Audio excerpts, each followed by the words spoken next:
Bismillahirrahmanirrahim. Assalamualaikum warahmatullahi wabarakatuh.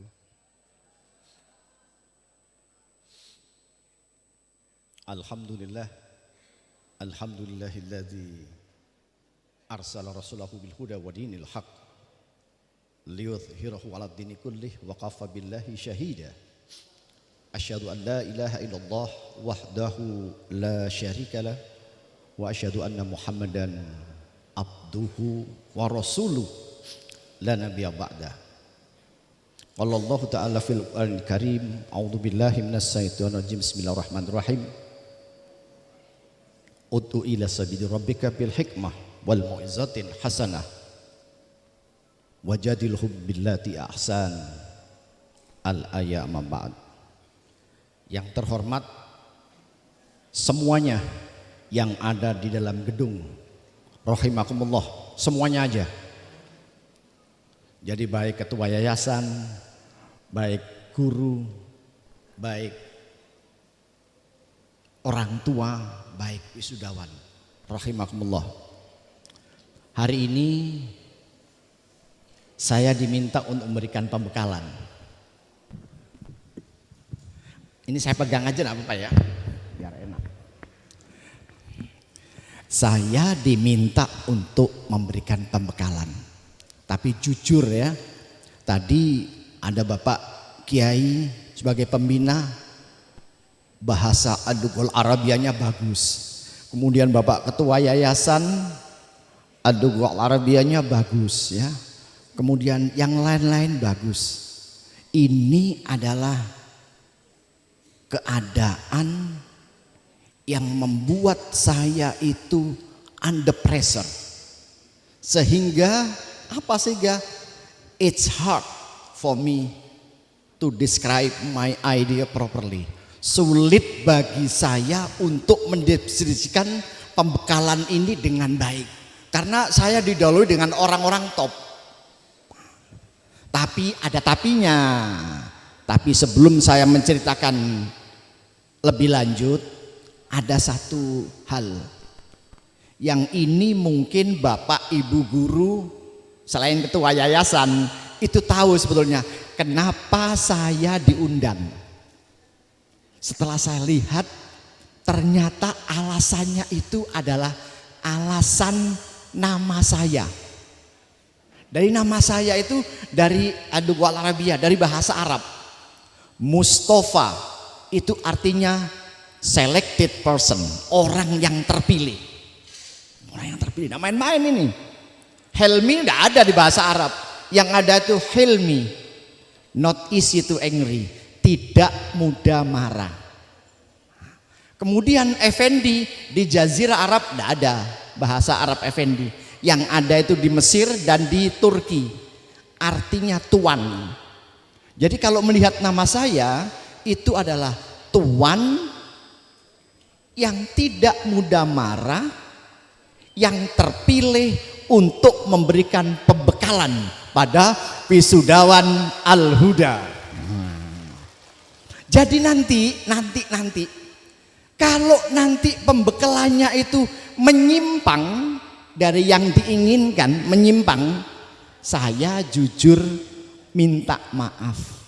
Ini kesalahan panitia karena tidak ada kompetensinya, cuma sabar saja dipilih untuk memberikan pembekalan. Tapi jangan takut ya, jangan takut. I will do the best for this one ya. Saya akan melakukan terbaik untuk acara ini. Meskipun dengan apa? Dengan kemampuan yang terbatas. Hadirin, ada satu ayat yang harus saya ingatkan pada para wisudawan. Itu adalah surat An-Nahl ayat 125.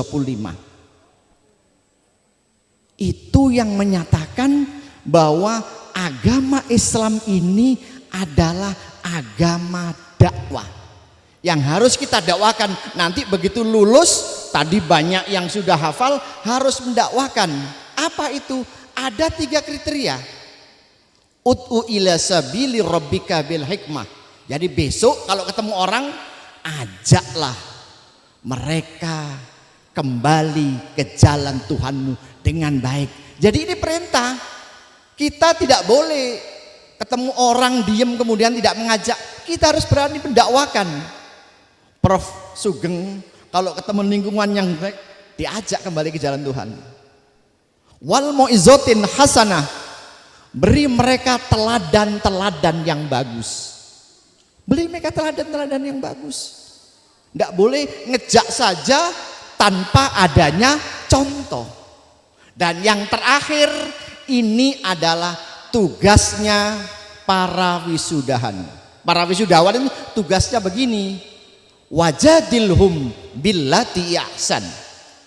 Jika kalian nanti diajak diskusi, wajadilhum, ajaklah mereka diskusi. Dengan apa?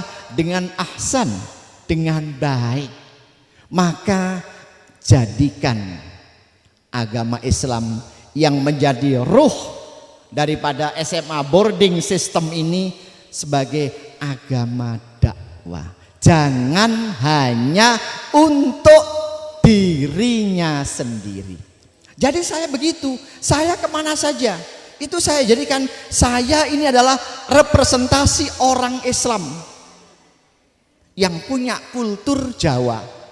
Makanya saya ini termasuk orang Nahdiyin. Nah bener ya, saya representasinya kultur Jawa. Ini yang saya omongan ke orang-orang. Pernah kejadian hadirin, ini pernah kejadian. Nah, sebelum saya cerita yang macem-macem, maka sekarang ini supaya bapak ibu kenal saya, sekarang yang suka main HP ketik nama saya, Mustafa Helmi Effendi di Google. Coba ketik Mustafa Helmi Effendi, F-nya double di Google ya. Kemudian cari searching. Sudah ketemu belum yang SMA ini? Sudah ketemu belum? Cari. Sudah ketemu. Dan yang sedang bicara ini adalah representasi orang Islam yang punya kultur Jawa, yang punya kemampuan menulis, levelnya level dunia. Coba di situ cek. Berapa publikasi saya yang masuk level dunia? Bukan level Indonesia loh ya, ini level dunia. Sudah ketemu belum? Jadi yang sedang bicara ini pernah ngajar di Amerika.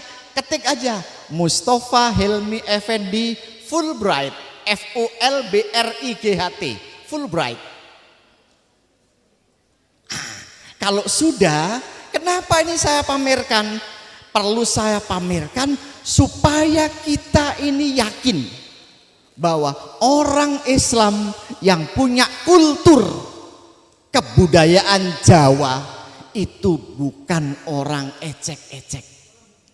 Ya, jadi bukan orang ecek-ecek. Pernah kejadian ya, sebelum puasa Ramadan ada pertemuan antara dekan Fakultas Kedokteran Hewan seluruh Indonesia dan dekan Fakultas Kedokteran Hewan seluruh Jepang, sama-sama dekannya di Universitas Hasanuddin Makassar.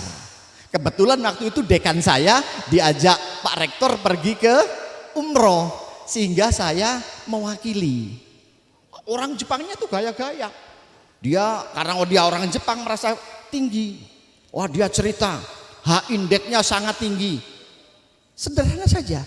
Kemudian yang dari UGM Profesor Teguh diminta bicara berapa H-indeksnya. Profesor Denny dari IPB diminta H-indeksnya berapa. Waktu itu langsung orang Jawa bilang, Effendi-san, saya disuruh bicara. Saya bilang, I have no right to describe my faculty. I'm coming here on behalf my dean. Saya bilang itu, saya datang ke sini itu atas nama dean. Maka saya tidak punya, I have no right. Saya tidak punya hak untuk menjelaskan. Karena saya hanya wakil dekan 3. Nanti gaya-gaya, oh koyok dekan. Nih, saya bilang gitu. Akhirnya orang Jepang itu cerita tentang prestasinya. Selesai cerita, orang dari UGM dan dari IPB disuruh nyatat. Sama-sama dekannya disuruh nyatat. Kemudian Profesor Teguh dari UGM, Prof Effendi, coba Prof Effendi bicara. Saya ini Prof Teguh hanya mewakili dekan saja di sini kan tidak enak. Tidak apa-apa. Akhirnya dia minta izin orang Jepang. Ini Profesor Effendi bicara, saya bicara. Tapi saya bicaranya tidak gaya-gayaan. Oke, please you type my name. Saya suruh ngetik nama saya. Mustafa Helmi Effendi. Cret. And then mereka orang-orang Jepang baca. This is yours. Apakah ini kamu? Of course, I do this one. Saya. Mereka itu speechless. Tidak ada yang ngomong. Oh my goodness. It's hard to understand. You got high index like this. Sulit bagi kami membayangkan ada orang yang sangat santun. Tetapi H-indeknya bukan H-indek level Indonesia. H-indek level dunia. Kalau H-indeknya lebih dari 20 itu adalah H-indek level dunia. Jadi H-indek dari Amerika itu H-indek di atas 15, di Eropa 15. Dan saya waktu datang di Makassar kemarin di Hasanuddin sudah 20. Mereka, it's hard to understand your H-index like this. Ini. Kenapa ini saya sebutkan? Supaya kita itu ada kebanggaan. Bahwa orang Islam yang punya kultur Jawa itu bukan ecek-ecek. Kita punya kemampuan. Saya ingat ya, pada waktu saya diundang, saya ini mendapat beasiswa namanya Fulbright Visiting Scholar. Dan nanti para wisudawan harus punya itu. Saya ingat waktu ngelamar untuk menjadi dosen di universitas top dunia di Amerika, Colorado State University, diundang di tes. Yang ngetes itu orang Fulbright 6 orang. Datang ke Jakarta ngetes orang Indonesia. Yang daftar waktu itu 73 orang, termasuk saya. Saya nomor 2 waktu dites. Yang pertama dari Udayana, alumni Hamburg, alumni Jerman datang. Setelah keluar, habis itu dia nomor 1 urutannya karena dia datang paling pagi. Saya urutan kedua datang setelah dia keluar. Habis itu godok-godok yang dari Bali Udayana itu. Kenapa Pak? Sulit menembus orang Amerika itu. Apa? Semua ditanyakan. Materi-materi ditanyakan. Oh, waduh, kalau gini ceritanya saya gagal ini. Tapi saya tidak boleh. Habis itu saya dipanggil. Yang panggil itu orang dikti dari ITB. Dr. Mustafa Helmi Effendi. Oke, come in. Masuk. Masuk saya duduk. Ada orang Amerika, 6 orang Amerika. Bule, tidak ada yang orang hitamnya, bule semua. Mereka madu-madu. Mereka membaca proposal saya. Oh, gaya gitu. Baca. Dan kemudian santainya. Oke, Dr. Effendi, close your paper. Saya disuruh nutup proposal saya, paper suruh nutup. Oh my goodness. Wah, ini ditanya saya nggak hafal. Proposal saya nggak hafal, dites orang 6. Oh. Tapi saya santai aja. Tujuan saya satu, saya kepengen ke Amerika.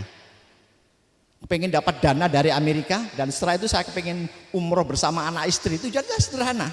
Jadi umroh saya bersama anak istri, setelah dari Amerika datang umroh bersama anak istri. Saya santai. Ditanya sama orang dari ITB itu, mereka berbahasa Indonesia.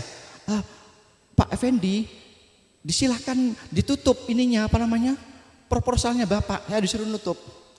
Saya bilang, no, tidak perlu saya tutup. Ini permintaannya dari Amerika, nanti Bapak tidak lulus. Saya santai aja. Saya lihat, oke, saya satu pertanyaan.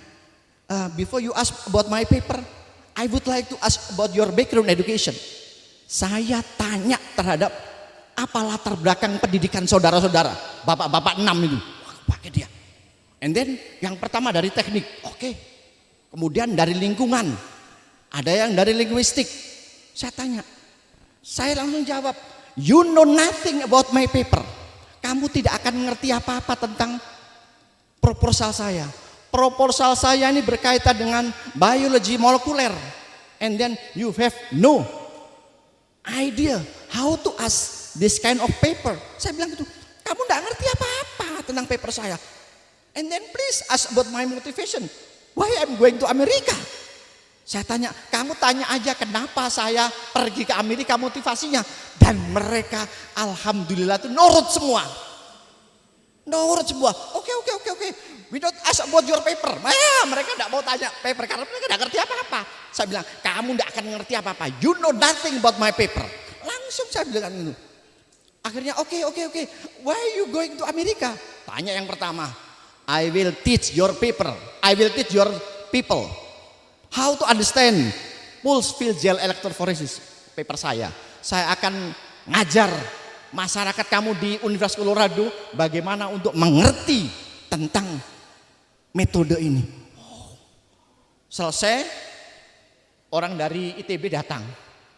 Pak Effendi, self confidence-nya itu mendekati 100%. Enggak pinter, enggak apa-apa. Tapi self confidence, soft skill. Maka untuk para wisudawan besok, kita tidak perlu pinter-pinter hard skill, tapi soft skill. How to express properly.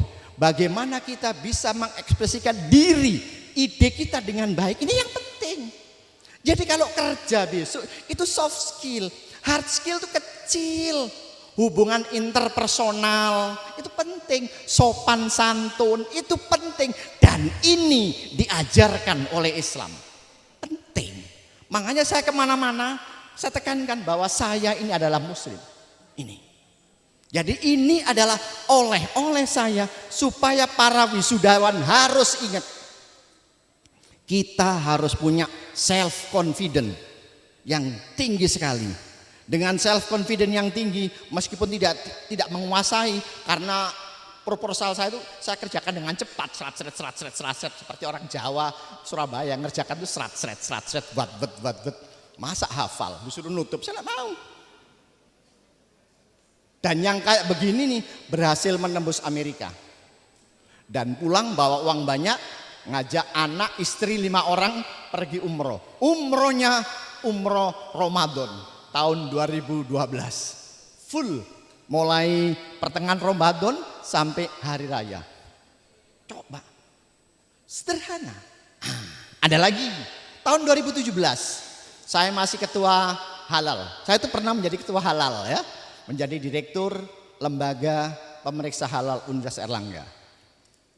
Diundang sama Yonsei University Saitama Jepang untuk menjadi narasumber tentang halal. Nah, ini contoh sederhana supaya kita itu kemana-mana jangan pernah menderita namanya inferior complex, rasa rendah diri, jangan pernah. Makanya saya tidak suka kalau ada orang bule kita ngerubuti. Nih, bule kesini dia harus ask me about something. Jangan kita tanya selamat good morning. Nih, itu menunjukkan kita itu menderita inferior complex, rasa rendah diri. Waktu di Saitama di Yonsei University itu sederhana tentang halal. Nah, ini nanti barangkali menjadi inspirasi. Apa? Orang Malaysia menjadi narasumber tentang kenapa daging babi itu haram.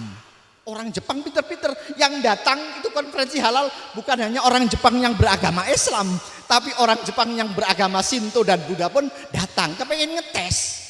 Waktu itu saya ada di belakang, belum waktunya saya bicara. Seperti tadi duduk di sana, saya duduk aja tapi di belakang saya. Nyamar aja ya, meskipun itu direkturnya halal UNER tapi nyamar.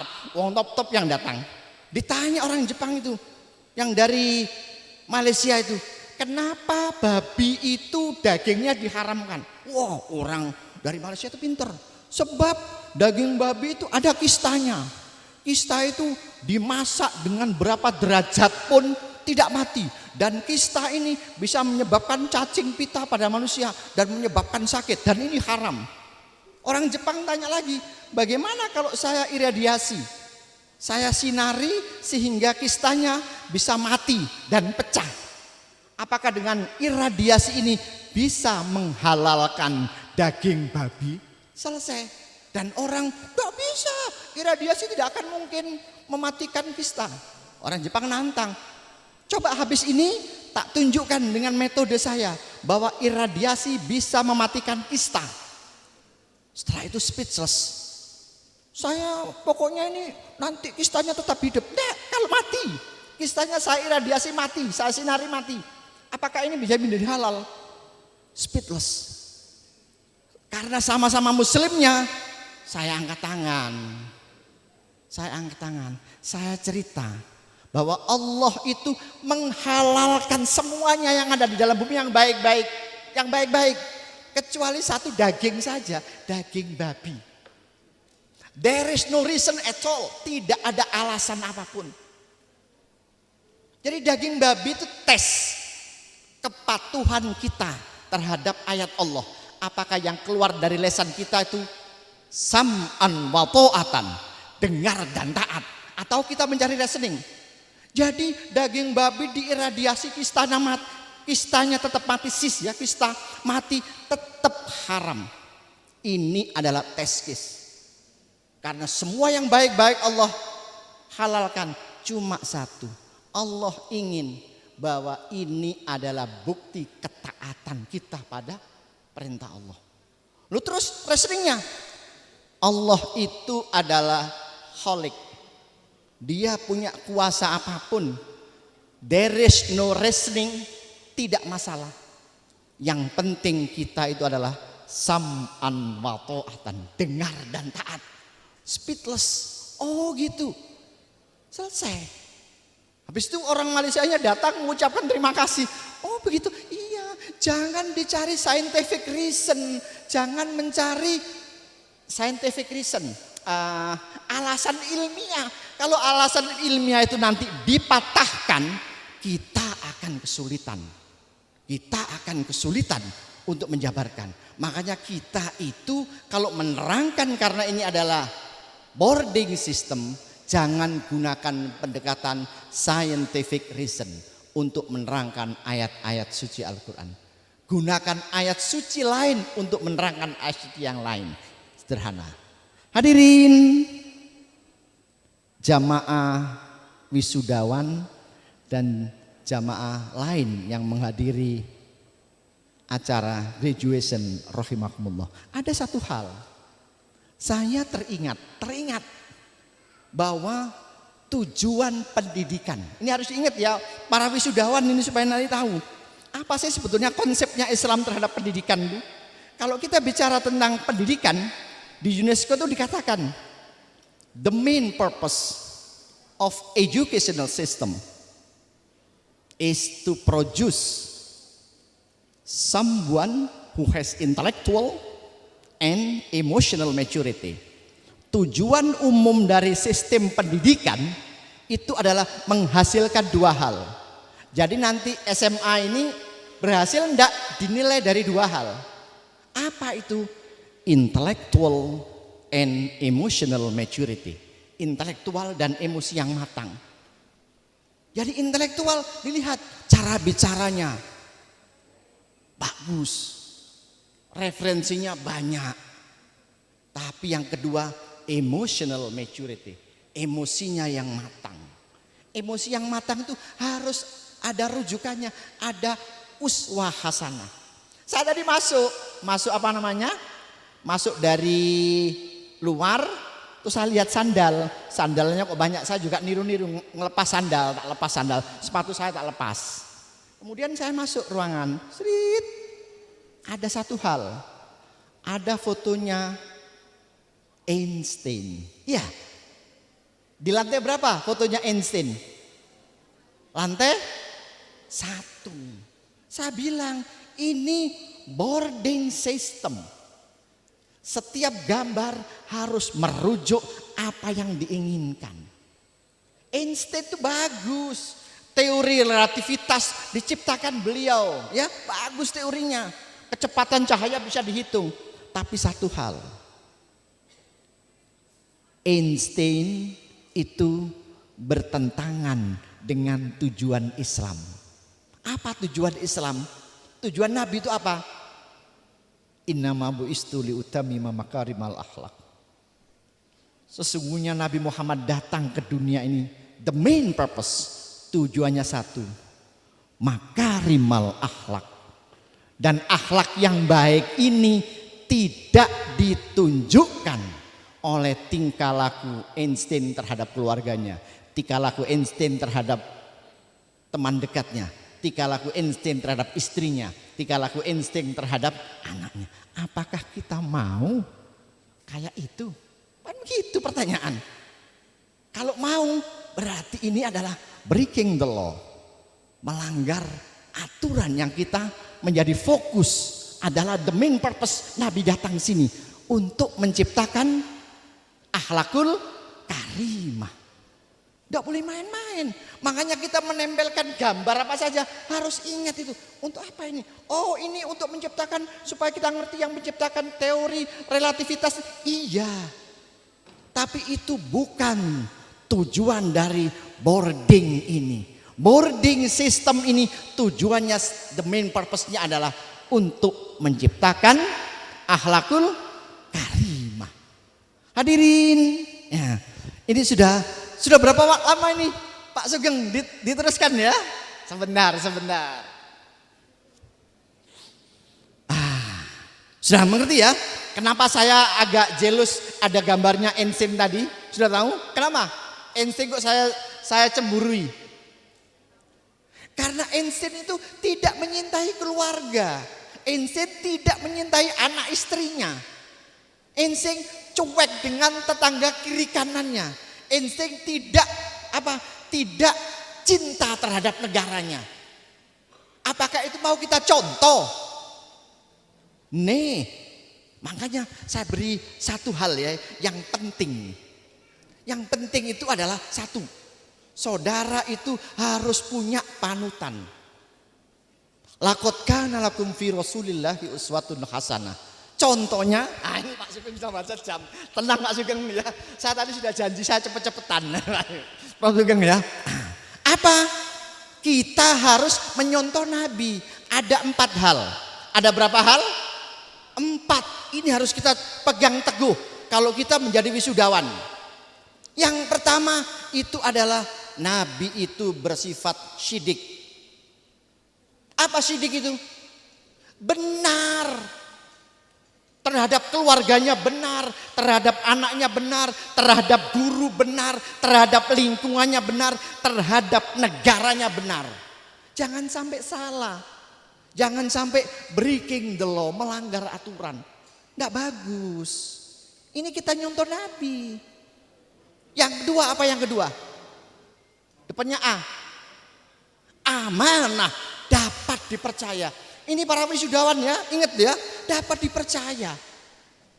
Jangan ngomong gini, nanti saya turunkan, tidak diturunkan. Nih, kita harus ingatkan ini. Ini akan menjadi sekolah yang besar ini nanti. Sekolah tidak hanya scientific approach, tetapi morality approach. Kenapa? Karena ada satu hal, ya, satu hal. Indikator manusia itu bahagia. Salah satunya, ada 7 indikator. Salah satunya yang paling penting itu adalah al-bi'atu solihah. Ciptakan lingkungan kita yang baik. Kita harus menciptakan. Tidak boleh kita harus turut, kita harus menciptakan. Guru-guru harus menjadi teladan. Ini al-bi'atu solihah, itu indikator. Jangan sampai kita tinggalkan. Kemudian dari Nabi tadi, yang ketiga apa contohnya? Depannya F. Apa F? Loh, masa ini boarding school enggak hafal sifatnya Nabi? Fatona. Apa fatona artinya? Bernas, cerdas, cek. Bener enggak Mustafa Hilmi Effendi itu termasuk peneliti dunia? Dicek. Ngerti ya? Bener enggak dia pernah ngajari orang Amerika? Cek. Bener enggak dia mendapatkan postdoctoral research program di Jerman? Dicek. Enggak main-main. Dan universitasnya bukan universitas ecek-ecek. Tunjukkan bahwa saya orang Indonesia, saya orang Islam, dan saya menyontoh Nabi Fatona. Enggak main-main ini. Dan yang terakhir itu adalah tabligh. Kita harus suka menyampaikan, jangan merahasiakan. Dulu kalau ada pegawai negeri, Kalau bisa disembunyikan, kenapa? Diomongkan. Nah sekarang kita harus transparan. Ada pengumuman apa? Transparan. Jangan ada dusta di antara kita. Kalau 4 hal ini bisa kita pegang. Sidik, amanah, tablik, fatonah. Insya Allah anak-anak wisudawan tidak akan punya sifat inferior kompleks. Dan sifat ini ditanamkan. Ingat, sifat ini ditanamkan oleh orang-orang barat pada kita. Kita dijajah 350 tahun. Akhirnya apa? Ketemu orang bule, saya enggak. Ketemu orang, oke, type my name. You will know about me. Saya bilang gitu, enggak perlu. Type my name. Kamu akan tahu siapa saya. Begitu. Supaya apa? Supaya tidak ada rasa rendah diri. Dan saya ingatkan, saya itu pernah diminta oleh gubernur AAL. Waktu itu masih Maijen, masih Laksamana Madya. Itu Muhammad Taufik yang berapa tahun yang lalu menjadi wakil Kasal untuk memberikan materi pada taruna di Akademi Angkatan Laut. Saya bilang bahwa negara Indonesia ini ada kesalahan sistem pendidikan. Saya ingin lagi, ada kesalahan sistem pendidikan. Negara Indonesia itu kokoh, kuat. Itu terdiri dari 4 pilar. Diingat ya, ada berapa pilar? 4 pilar. Ini ingat betul. Dan 40%-nya, 4 pilar itu 40%-nya itu didukung oleh human resources based on creativity and innovation. Yang tergantung dari kreativitas dan inovasi 40%. Kemudian yang kedua adalah networking system, kolaborasi, itu 30%. Yang 20% itu adalah advanced technology. Saya ceritakan itu. Dan yang terakhir ini adalah 10%-nya, ini adalah natural resources, sumber daya alam. Terus kesalahannya apa Indonesia? Yang didengung-dengungkan itu kita itu negara kaya. Bukan negara yang punya manusia yang kreativitas. Makanya setiap pendidikan saya bilang, tidak perlu kita bicarakan kekayaan Indonesia.